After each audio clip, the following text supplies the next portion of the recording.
Welcome back to Burn the Ship, the podcast we connect entrepreneurs to professionals to help you go all in on your business. I'm your host, Ezra Brown, and without further ado, I'm going to allow my guest to introduce herself. Hi, Ezra. It's Jennifer George. Nice to be here today. Thank you.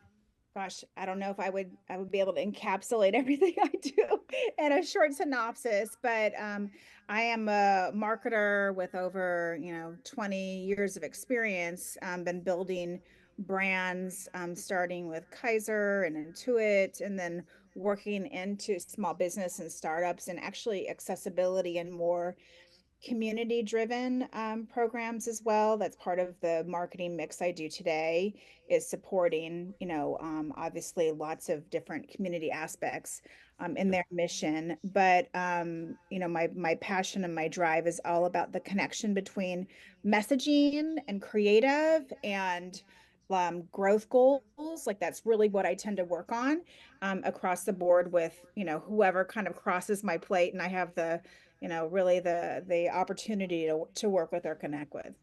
That's awesome. Yeah.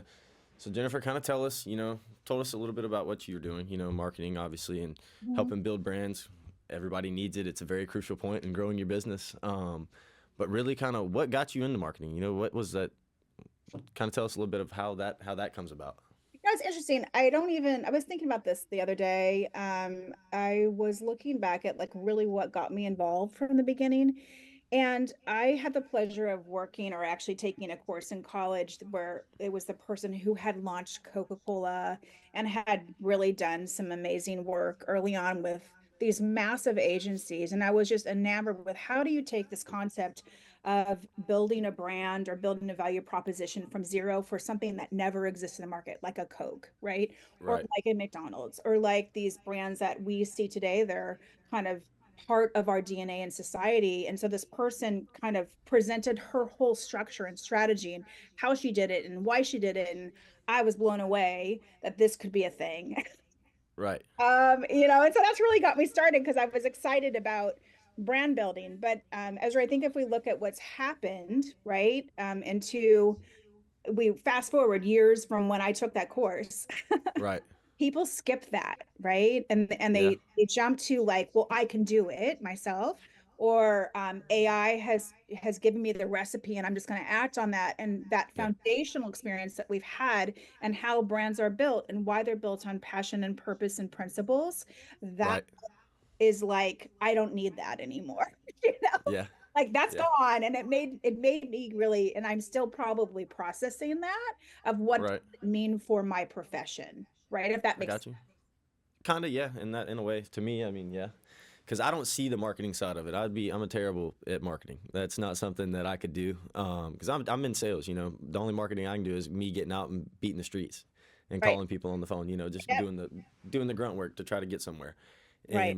And that's we have people in here that do the marketing side, and that makes their mind doesn't work in that same creative as mine does. That person for Coke made the right colors, made the right bubble letter, things like that. Like I don't see that. Like if I had a roofing company, I would draw a little roof line and say, whatever brown roofing or whatever it is at that, got real creative with it. It's so So I don't really see it with that lens, and that is kind of interesting because it is, something where you guys, it's almost like an art, to be really good at marketing. I think because it's a sale, but it's also you got to be able to build it too.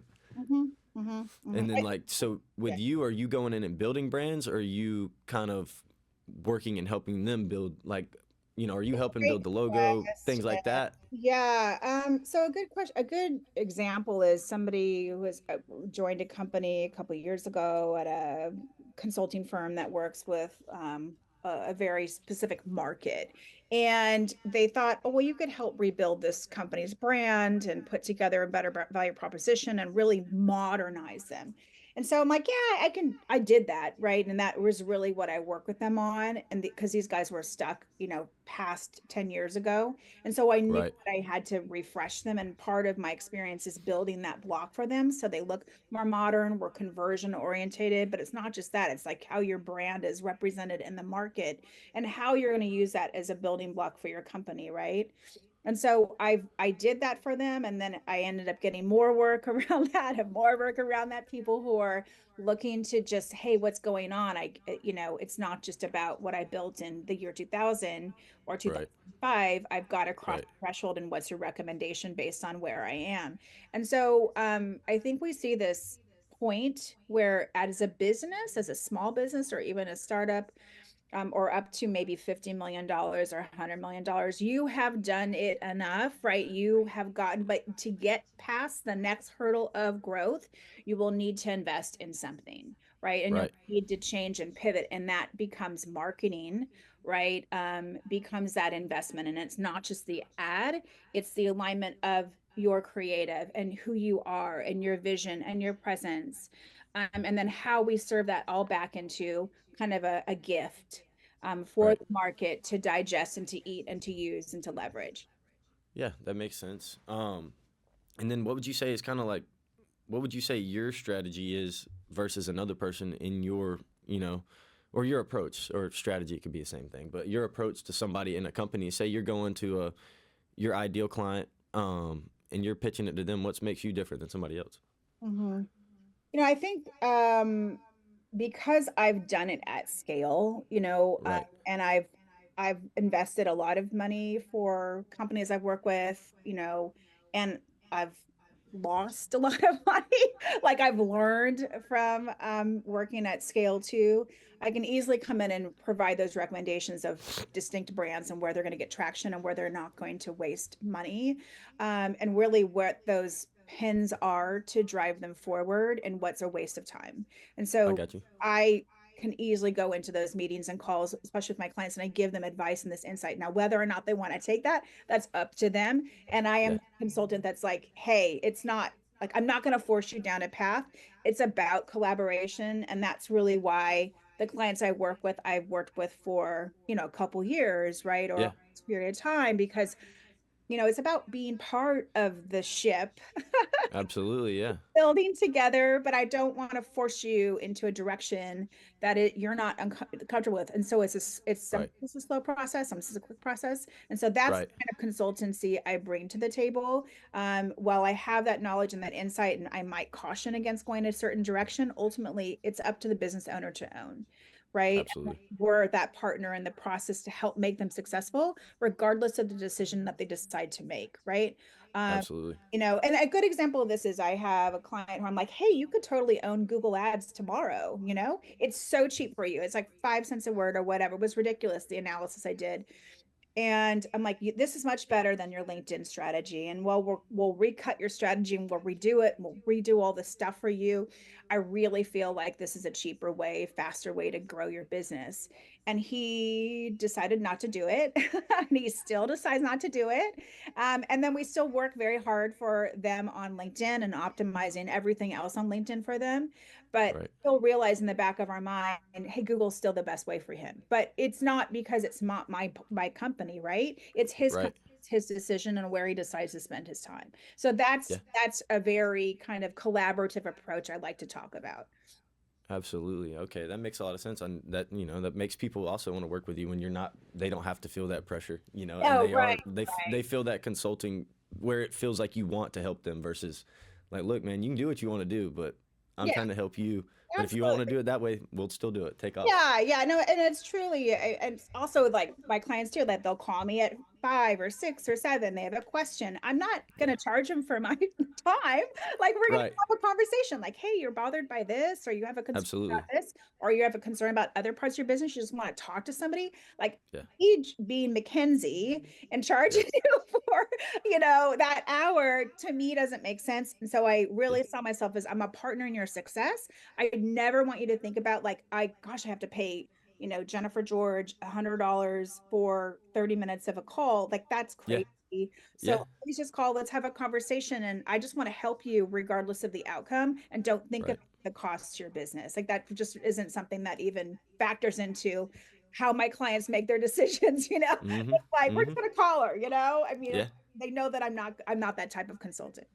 Absolutely, and it probably just helps you grow your business through time too. Right, right, right. Because it's just referral based, because it's easy for them to give your name out, Right. later Yeah, on in time, yeah. and that's a huge part. And I'm sure that's helped you grow a business Right. exponentially, through Right. time? Because how long have you had your own business? So I've been working in and out of being a consultant, since 2017, actually. Hmm. So been a while. What I've done is I go into unique, interesting situations, companies, work with them for a while, and then there might be a full-time opportunity I decide to take for a couple years. That company gets acquired, and then I go back to being a consultant. So it's kind of I've woven in and out of consulting roles, and it Right. really just depends on the nature of the beast. I think the Yeah. last 3 years have been really interesting for consultants like myself, um, Right. especially those based in Silicon Valley, competing with the world. And why would you say that? There's a lot of so I'll take there's a lot of different sites that sell, digital or sell fractional CMO work or sell Hmm. writing, right? Everybody has come in with their specialty and you end up competing against that, right? And I think there's a lot more people who, due to layoffs, nature of layoffs and needing to find Yeah. work and a job, have entered this consulting market, not really clearly understanding what it means for them or even what it means for being a consultant. And so I see a lot of competition coming into either SaaS or the places I have been spending too much time in I healthcare. got you. Um, Yeah, I got you. and it just becomes very crowded. That You're makes sense. competing right against all of them. That makes sense. And then yes, nature of the beast. And what would you say is your ideal person that you're walking into? Do you have that vertical or a niche? Do you have like that ideal person that like what Yeah, type of business it is? It may be a right, size difference, but do you know right. what type of business that you go after? Right. So because I'm a domain expert in healthcare, like I can talk to you all day long about enterprise healthcare, how healthcare works, payer strategies, all that stuff. I end up being domain experienced in healthcare, but I'm also an expert in SaaS solutions and how to sell those and how to sell consulting solutions. And so I tend to stick with those three areas, Hmm. and a mix of them. It could just be, somebody has consulting services for IT, no problem, right? Or SaaS solutions with apps and other stuff, not a problem. So it's Right. really how you cut that, and then it goes back to healthcare. But I look for those three kind of elements, Hmm. because those end up being the strong points where I can point to my background either at Intuit or Omnicell or Striker. Or, there is a variety of things I can go back to and say, well, this is how we did it at scale. It's how we did it as a startup. Right. That's how we grew the business to, 100 million or whatever that is. And then those examples become salient for obviously the prospect. Right. Okay. Yeah, that's awesome. Love that. And then what would you say has kind of been one thing that if you could go back to kind of when you got into marketing, and then got into consulting as well, what'd you see as one thing that you would change, like if you could go back and redo it over? Gosh, there are so many things I want to change. Actually, like I am that person who I would like to change. Yeah. Um, Right.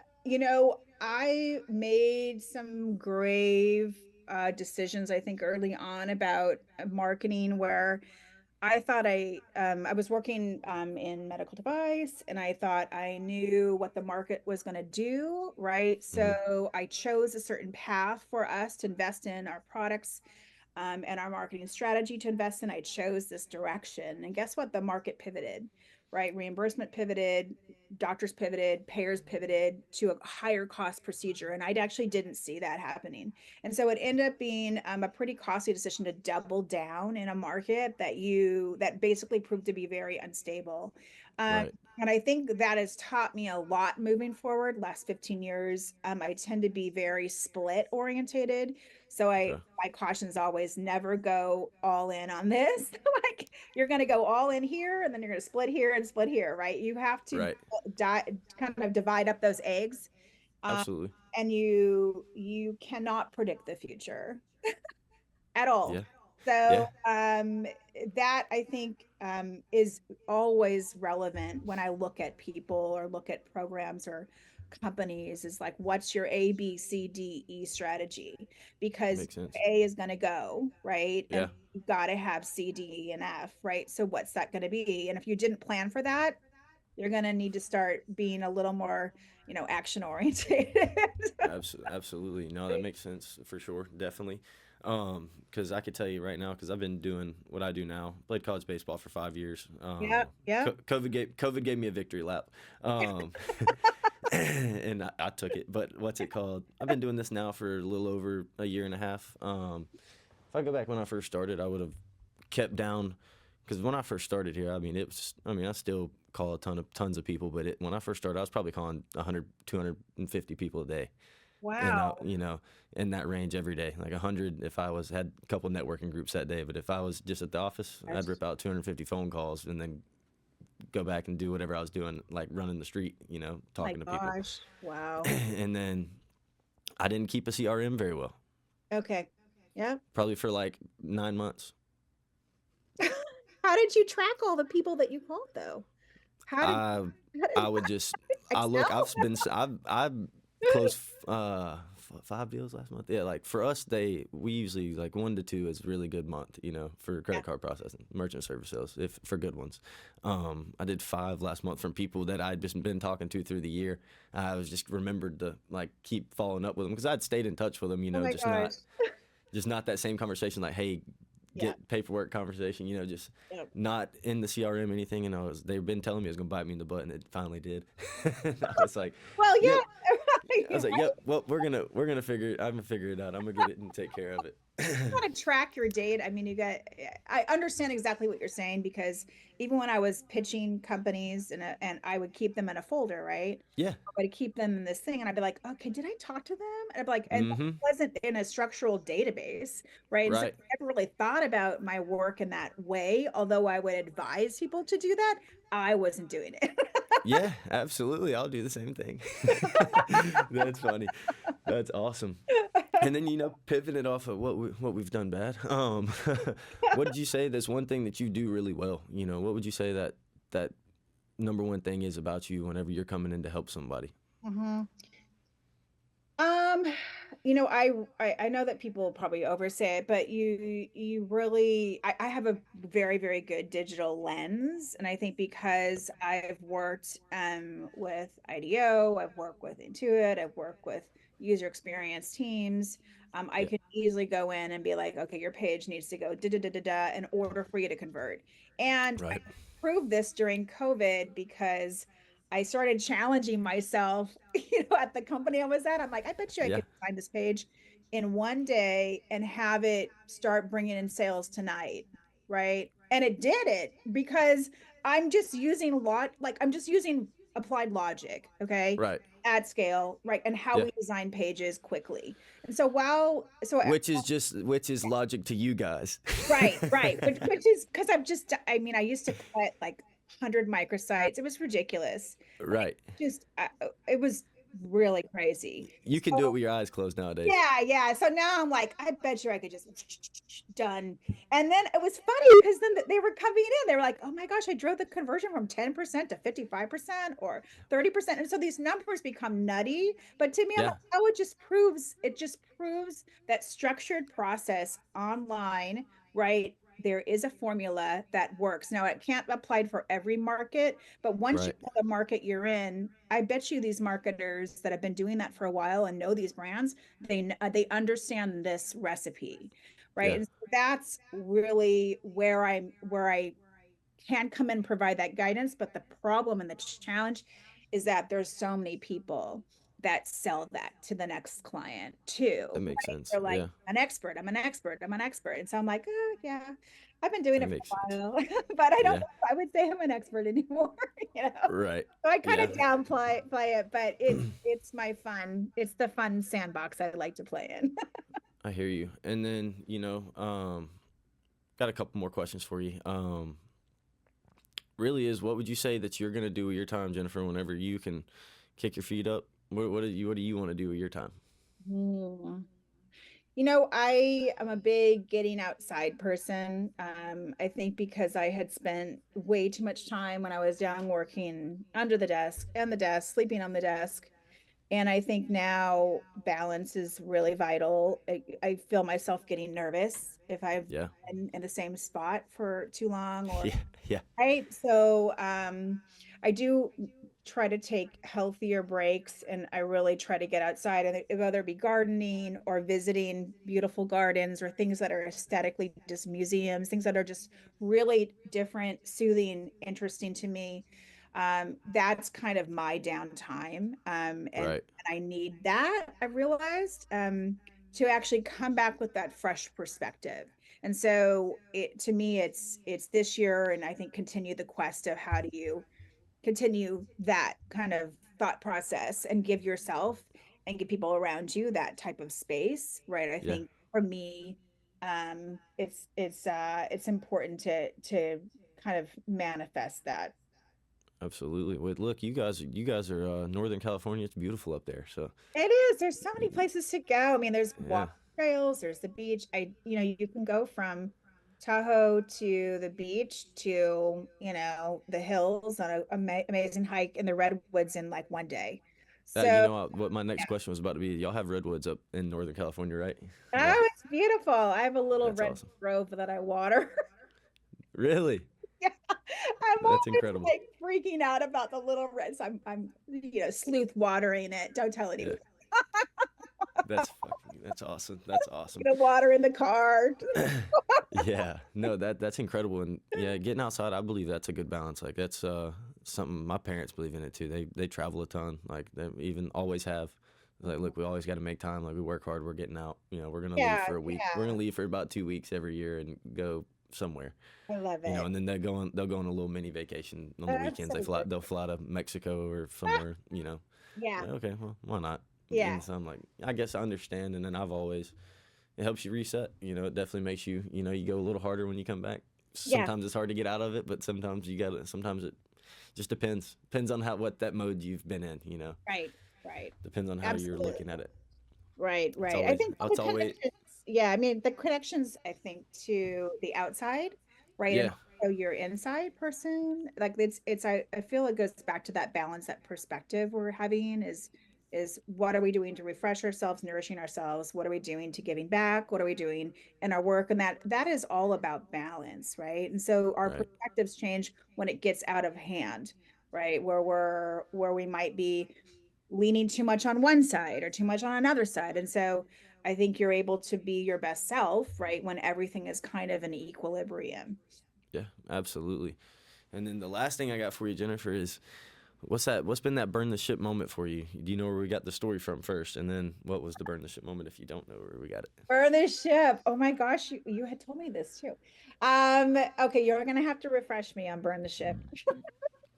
All right, Central American conquistador Hernan Cortez. He lands in modern day Mexico, but he thought he landed in the U.S. He's really, really, real excited, and lands there, makes his men disassemble their ships and take off all their supplies, put them on the beach, and build shacks, whatever, but burn the ships. And that was his sign to his people: we're gonna make it here. We're gonna die trying. We're gonna make it in the new world. And that's the same sense we use in business entrepreneurship is we burn the ship and there's no going back. Like there's if you fail, there's no such thing as failure as long as you get back up. Mm-hmm. And what was kind of that burn the ship moment for you, and what was that emotion for you?